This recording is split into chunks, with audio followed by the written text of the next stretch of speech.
Hello and welcome to Aviraj IAS Academy everyone. This is Anmol Jalan and today I am here with editorial section of The Hindu dated 25th April. Okay. पहले हम लोग words discuss करेंगे, synonyms antonyms देखेंगे, उसके बाद editorial read करेंगे and will find out कि ये सारे वर्ड्स वहाँ कैसे रिलेट हो रहे हैं. Okay, let's begin without wasting any time. First word is usurious. First word is usurious. Usurious का मतलब होता है चार्जिंग इलीगल और एक्सेस रेट्स ऑफ इंटरेस्ट. अगर आज का एडिटोरियल आपने सुबह पढ़ा है तो आज के एडिटोरियल में आरबीआई से रिलेटेड एक एडिटोरियल आया है, एक सेक्शन आया है जिसमें RBI has found that many institutes are charging excessive या illegal amount of interest on money. तो उसी का मतलब यूसूरियस का मतलब क्या होता है, चार्जिंग इलीगल और एक्सेस रेट्स ऑफ इंटरेस्ट. ठीक है, सिनोनिम्स देख लेते हैं. सिनोनिम्स मतलब सिमिलर वर्ड्स. आउटरेजियस मतलब एक्सेसिव, इमोडरेट जो सही नहीं हो. आउटरेजियस मतलब बोलता है ना जब गुस्से में किसी चीज़ को करना, तो आउटरेजियस भी मतलब यूसोरियस का एक सिनोनिम हो सकता है. और एंटोनिम क्या हो जाएगा इसका, जेनरस. एंटोनिम क्या हो जाएगा इसका, जेनरस. जेनरस मीन्स स्मूथ, जो सही हो, करेक्ट हो, स्वीट हो, सही हो. यूसोरियस मीन्स चार्जिंग इलीगल और एक्सेस रेट्स ऑफ इंटरेस्ट. ऐसा रेट ऑफ इंटरेस्ट चार्ज करना जो एक्चुअली इलीगल हो, जो गलत हो. Next, respite. रेस्पाइट का मतलब होता है relief. What does respite means, relief, राहत पहुंचाना, राहत. सिनोनिम और क्या लिख सकते हैं, रिलैक्स, ब्रेक लेना, रेस्ट करना. ये सारा सारा किसका सिनोनिम हो सकता है, रेस्पाइट, रिलीफ. एक दो सिनोनिम आप लोग और बता सकते हैं. Relief, relax, take a break, take rest. और सिनोनिम सोचिए. तो एंटोनिम क्या हो सकता है, ब्लेम करना, होल्ड करना, स्ट्रेस देना. These are all what antonyms of respite. Moving on to next, obviating meaning remove. obviating का मतलब क्या होता है, remove, हटाना, किसी चीज को हटाना. Synonym can be prevent, preclude,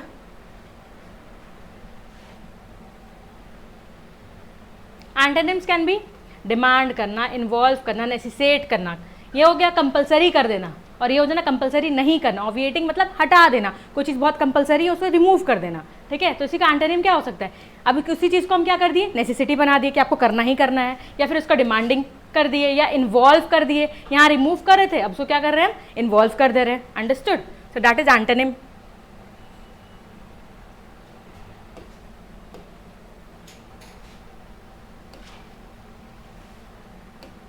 next is foster. Foster मतलब होता है encourage the development of something. Foster देखिए दो तरह का, एक फॉस्टर किड्स होते हैं जिन्हें गोद लिया जाता है, जिनके अपने माँ बाप नहीं होते हैं, करेक्ट, वो अलग फॉस्टर है. यहाँ पे फॉस्टर का मतलब क्या होता है, किसी चीज़ का डेवलपमेंट को इनकरेज करना. ठीक है, बूस्ट करना, प्रमोट करना. ये सारे वर्ड्स यूज कर सकते हैं. इनकरेज करना, इनकरेज, मोटिवेट भी लिख सकते हैं. To encourage someone to do something, to motivate someone to do something. तो एंटोनिम्स क्या क्या हो सकते हैं. अगर आप किसी को मोटिवेट नहीं करेंगे तो आप उसे दबाएंगे, सप्रेस करेंगे, करेक्ट, सप्रेस. या फिर आप उस चीज़ को नेग्लेक्ट करेंगे. So antonyms can be neglect, suppress and neglect.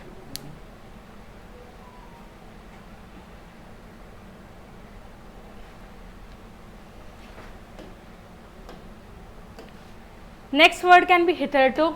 That means till now, अभी तक.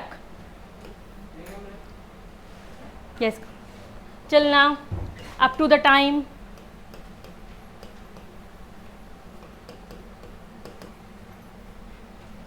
Till now, up to the time, this time. ये सारा का सारा क्या है, hitherto.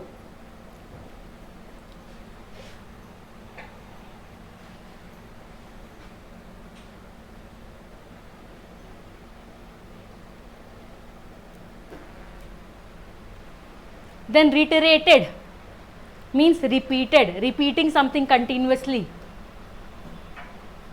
Repeating something continuously.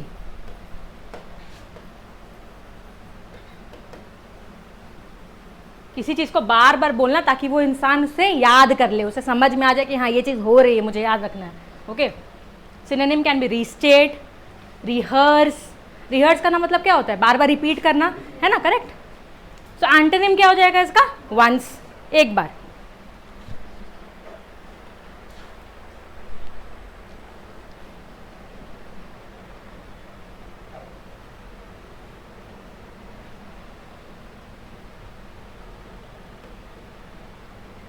चले, last word heave.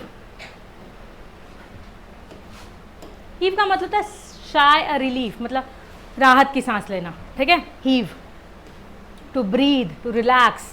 Okay,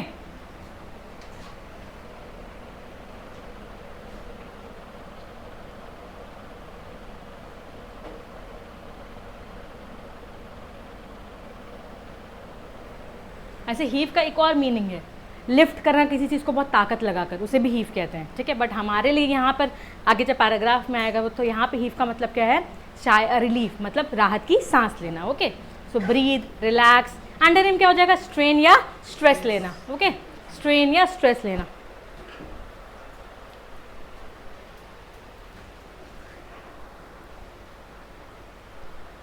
clear है?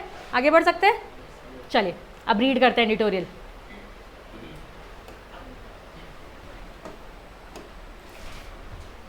Penal levy on loan defaulter should not be usurious. Heading क्या है? Penal levy on loan defaulter should not be usurious. मतलब पेनल मतलब यहाँ पर क्या हो गया? पेनल्टी, ठीक है। जो पेनल्टी लगती है लोन पर, लोन डिफॉल्टर्स मतलब जो लोन टाइम पे नहीं कर पा रहे हैं, शुड नॉट बी यूशोरियस। अभी बताया था यूशोरियस का मतलब, यूशोरियस का मतलब क्या होता है?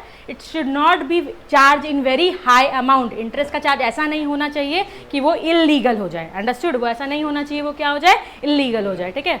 The Reserve Bank of India's recent draft circular on penal charges on loan accounts is a welcome move that should give respite to individual borrowers.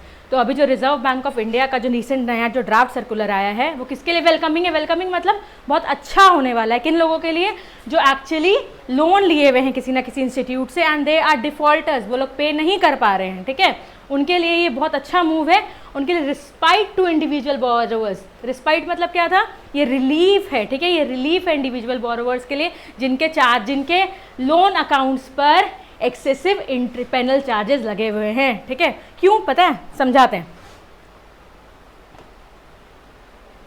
Suppose कीजिए आपने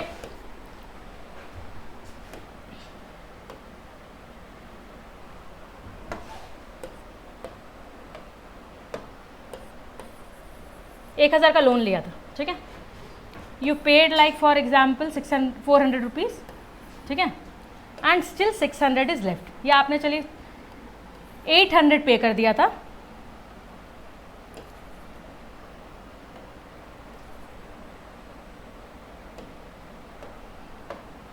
और 200 का अमाउंट अभी भी पे करना बाकी है, ठीक है। 800 पेड है, लोन क्लियर हो चुका है, 200 अभी सिर्फ देना बाकी है। And now you are in a condition that you are not able to pay that 200 rupees. अब वो 200 रुपये अभी पे नहीं कर पा रहे, तो आरबी ये जो भी फर्स्ट जो भी इंस्टीट्यूट्स हैं वो क्या कर रहे थे? वो बोले ठीक है इस 200 पे हम लोग पेनल्टी चार्ज लगा देते हैं, ठीक है। ठीक है भाई, पेनल्टी चार्ज लगा दो। 200 पेनल्टी चार्ज, सपोज कीजिए आप ये 200 पे पेनल्टी चार्ज लगा दे रहे हैं 300 का, ठीक है। अब अमाउंट कितना हो गया आपका? 500, ठीक है। ये तो हो गया। प्लस अब क्या होगा? ये आपको एक बार ये पेनल्टी चार्ज नहीं पे करना। अब क्या होगा? 200 प्लस यानी 500 प्लस ये लोग क्या लगा दे रहे हैं? आपका इंटरेस्ट भी लगा रहे हैं। तो आपको कंपाउंड होकर के अमाउंट सोच रहे हैं। इंटरेस्ट अगर 100 रुपीज़ आ गया तो अब आपको पे कितना करना है? 600 रुपीज़। ये 200 का अमाउंट कितना बन गया? 600 rupees. Is it fair? Not at all. बात समझ में आई? अगर आपने 1000 रुपीज़ का लोन लिया है कहीं से, ठीक है, यू पेड 800 रुपीज़, ठीक है, 200 रुपीज़ आपका बच गया, ठीक है, देना। अब इस 200 रुपीज़ पे ये लोग क्या कर रहे हैं? पेनल्टी लगा रहे हैं। पेनल्टी लगाने का 300 रुपये लोग प्लस कर दे रहे हैं, ठीक है। अब ये 500 रुपीज़ हो गया। अब इस पर ये लोग कंपाउंडिंग पढ़े हैं हम लोग, कंपाउंडिंग पे ये लोग कंपाउंड करते करते ये अमाउंट कंपाउंड होते जा रहा है और इस पर इंटरेस्ट लगते जा रहा है, ठीक है। और ये अमाउंट क्या होता जा रहा है, इंक्रीज होते जा रहा है। तो प्रिंसिपल अमाउंट से भी ज़्यादा क्या होते जा रहा है, ये पेनल्टी प्लस लोन का अमाउंट हो जा रहा है, जबकि आपने पे भी कर दिया है कुछ अमाउंट। बात समझ में आई? That is the basic problem faced by whom, the defaulters, जिन्होंने लोन पे नहीं किया है। बात समझ में आई? Now moving to the RBI has emphasized that it wants to ensure that lenders do not seek to unduly profit from borrowers defaulters in servicing their loan, even as it allows the credit provider to reprice the loan in case a borrower's credit risk profile has changed. तो RBI ये emphasize करता है, ये emphasize मतलब जोर डालता है इस बात पे कि ये चाहता है कि जो lenders के जो पैसे हैं, इससे ये जो lenders जो है मतलब सॉरी जो पैसे दे रहे हैं, कोई भी बैंक हो सकता है, कुछ भी, ठीक है, कोई भी लोग हो सकते हैं, वो जो पैसे दे रहे हैं वो ये इंटरेस्ट का गेम खेल रहे हैं, इससे लोग क्या करने लगा है, एक्स्ट्रा प्रॉफिट कमाने लगा है। So you have to see that RBI ये चेक करना चाहता है कि ये आप इसको अपना प्रॉफिट गेम नहीं बना लीजिए, ठीक है। आरबीआई इज चेकिंग कि आप इसको अपना प्रॉफिट गेम नहीं बना लीजिए, कि आप ये इंटरेस्ट इतना चार्ज कर लीजिए कि आप इसको अपना रेवेन्यू जनरेशन मॉडल बना लीजिए। बात समझ में आई? ठीक है। Do not seek to unduly profit from borrowers defaulters in servicing their loans, even as it allows the credit provider to reprise the loan in case a borrower's credit risk profile has changed. अगर किसी का credit profile change हुआ है, जैसे suppose कीजिए पहले आपको पता था कि अगर इसको लोन देते हैं तो 20% नुकसान है, ठीक है, मतलब 20% का रिस्क है। अब आपको धीरे धीरे पता चल रहा है कि इसमें रिस्क 40% का हो गया, ठीक है। आप टर्म्स एंड कंडीशंस चेंज कीजिए, but seeing that it is legal provision, ठीक है। आप इतना मत चेंज कर दीजिए that it becomes a burden for the borrower, ठीक है। आप अपना भी प्रॉफिट देखिए, बट यू नीड, या प्रॉफिट एक्चुअली नहीं, सेफ्टी देखिए आप अपनी भी, but you need to see that ये जो क्रेडिट रिस्क प्रोफाइल चेंज हुआ है, ये चेंज किसके केस में हुआ है, और आप हर केस में ये काम नहीं करेंगे, ओके।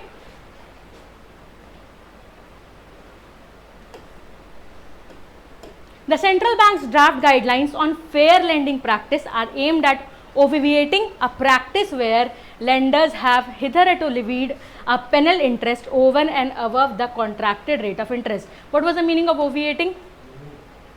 तो ये क्या रिमूव करना चाह रहा है? सेंट्रल बैंक का जो ड्राफ्ट है वो क्या चाहता है, फेयर लेंडिंग प्रैक्टिस हो वहाँ पे, ठीक है। और वो रिमूव करना चाहता है वो प्रैक्टिस जो लेंडर्स अभी तक करते आए हैं, किस चीज़ का, पेनल इंटरेस्ट चार्ज करने का, ठीक है, पेनल्टी चार्ज करने का, इंटरेस्ट पे पेनल्टी लगाने का, over and above the contracted rate of interest when borrowers delay repayment और डिफॉल्ट। ये अभी तक हम समझा चुके हैं कि बार बार उसी अमाउंट पे लगते जाता है, कंपाउंडिंग होती जाती है, ठीक है। Observing that the regulatory intent of a penal levy was solely to foster credit discipline among borrower through a negative incentive. Actually पहले क्या था, ये जो लगाया गया था इंटरेस्ट वाले पेनल्टी वाली चीज़, इसलिए लगाया गया था ताकि बोरोवर्स इस चीज़ को समझें, ठीक है, एज अपना रिस्पॉन्सिबिलिटी लें और लोन्स चुकाने में इंटरेस्टेड रहें, ठीक है। ऐसा नहीं हो कि वो लोन ले लें और भाग जाए, ठीक है, इसीलिए पेनल्टी लगाई जाती थी। बट अब ये पेनल्टी क्या बन गई है, उनके लिए सज़ा बन गई है, because it is being compounded and increase regularly, ठीक है।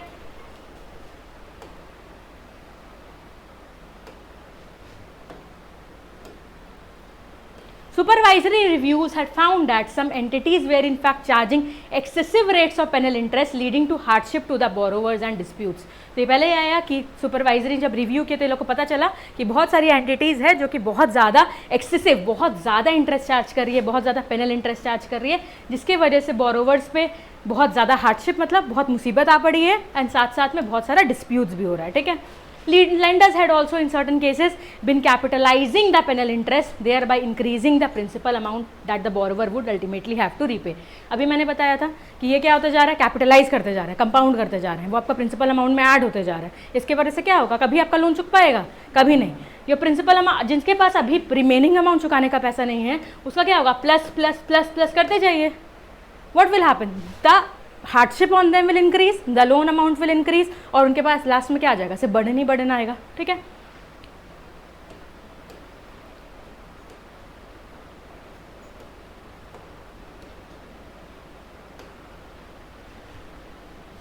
Lenders had also in certain cases been capitalizing the penal interest, thereby increasing the principal amount that the borrower would ultimately have to repay. The banking regulator has now emphatically laid down that penal charges should be recovered separately and must not be added either to the principal outstanding or to the rate of interest charge on the loan. तो अब ये लोग क्या बोल रहे हैं कि अब जो ये जो पेनल चार्ज है ये सेपरेट होना चाहिए, इसको ना ही आप इंटरेस्ट में ऐड करेंगे, ना ही आप इसको प्रिंसिपल अमाउंट पे इंटरेस्ट ऐड करेंगे, ठीक है। Lenders could however still follow the normal process for compounding the outstanding primary interest, it clarified. हाँ, लेकिन आपका आप जो 200 रुपये का आपने लोन लिया था उसमें हमने 100 रुपये रिपे किया है, 100 रुपये बाकी है, इस पर 10-10 रुपये का इंटरेस्ट जो कंपाउंड होते जा रहा है वो कंपाउंड होगा, वो जैसे हो रहा था वो चलेगा, बट इस पर कोई भी पेनल्टी चार्जेस और ऐड करके आप कंपाउंडिंग नहीं करेंगे, ठीक है। The RBI's decision to step in to ensure a fair and transparent approach to credit pricing has to be seen in the context of the sharp uptick in retail lending in recent years. While industry share of outstanding bank credit had shrunk to about 24% as of February 2023 from over 43% in 2014-15. देखिए, industry share जो था पहले credit का, bank से जो credit लिया गया था वो पहले कितना था, 43% था किसी ईयर में 2014-15 में, अब कितना हो गया, घट के 24% हो गया, ठीक है। बट बैंक ने ये देखा है कि पर्सनल लोन का जो कैटेगरी है उसमें बहुत ज़्यादा बढ़ गया। आप लोग के पास भी हमेशा फ़ोन आते रहता होगा, पर्सनल लोन डिफरेंट बैंक से, they are providing loan, they are keeping you telling you कि अभी लोन ले लीजिए, ये ऑफर है, अभी लोन ले लीजिए, ये ऑफर है, ठीक है। उसके वजह से देखिए प्रॉब्लम क्या हुआ है, the category of personal loans has surge to 30% from just 19%। पहले कितना लोन लेते थे लोग पर्सनल में, 19% 8 ईयर्स अगो, और अभी कितना हो गया, 30% लोग हैं जो पर्सनल लोन लिए हुए हैं, ठीक है, making it the largest credit category. The central bank has made clear to lenders that while it gives them the freedom to set the quantum of penal charges proportional to the default of non-compliance with the terms of the loan contract beyond a preset threshold, the threshold should not be discriminatory within a specified loan. अब देखिए, central bank ये कहता है कि हमने आपको penalty कितना charge करना है उसकी आज़ादी दी है, ठीक है, आप वो चार्ज कीजिए, penal charges proportional to the default और non compliance with the terms of the loan contract beyond a preset threshold. अब थ्रेशोल्ड मतलब होता है लिमिट, थ्रेशोल्ड का मतलब क्या होता है, लिमिट। मैंने आपको एक राइट दिया है कि आप यहाँ तक करेंगे, बट इसका मतलब भी होता है कि कोई लिमिट होती है भाई। 100 रुपये के अमाउंट पे 500 रुपये पेनल्टी चार्ज करेंगे, कोई मतलब नहीं है ना। You need to charge something which is nominal, ऐसा चार्ज कीजिए जो कि नॉमिनल हो एटलीस्ट। तो इस नॉमिनल अमाउंट की एक लिमिट सेट है, आप उससे ऊपर नहीं जाएंगे। The threshold itself should not B discriminated with in a specified loan और प्रोडक्ट कैटेगरी। और ये ऐसा नहीं है कि बिजनेस लोन में इतना, पर्सनल लोन में इतना ज़्यादा, आप डिफरेंट कैटेगरीज में इतना डिस्क्रिमिनेशन नहीं कर सकते हैं, okay. And the penal charges so levied on individual borrowers cannot be at the rate higher than a similar charge applicable to corporate borrowers. तो मतलब जो बिजनेस के लिए लोन लेते हैं उनके ऊपर जितना पेनल्टी चार्जेस या इंटरेस्ट लगता है उतना ही किसके ऊपर भी होना चाहिए, पर्सनल वाले के लिए भी। आप पर्सनल वाले के लिए इतना ज़्यादा चार्ज नहीं कर सकते हैं कि वो हार्डशिप्स और प्रॉब्लम से फंसते ही जाए, जिसको हम लोग डेब्ट ट्रैप बोलते हैं। इसको हम लोग क्या बोलते हैं इंग्लिश में, डेब्ट ट्रैप। डेब्ट ट्रैप का मतलब होता है आप एक लोन लिए, उसको आप चुकाए, एक लोन लिए, ठीक है, आप उसके ऑलरेडी उसमें हैं, बर्डन में, आपको वो चुकाना है। आपने दूसरा लोन ले लिया उस लोन को चुकाने के लिए, अब आप किसके अंदर है, उस लोन के अंदर है, फिर उसको चुकाने के लिए आप इस तरीके से आपके एक चक्र में फंसते जाते हैं। This is called as what, डेब्ट ट्रैप, ठीक है।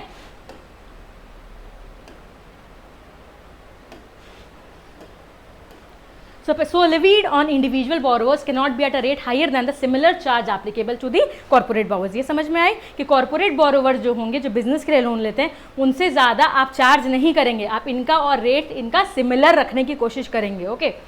Crucially the penal charges must be communicated upfront, upfront मतलब सामने से एकदम बोल देना चाहिए पहले ही, when finalising every loan and unfailingly reiterated to the borrower in every subsequent reminder for loan repayments.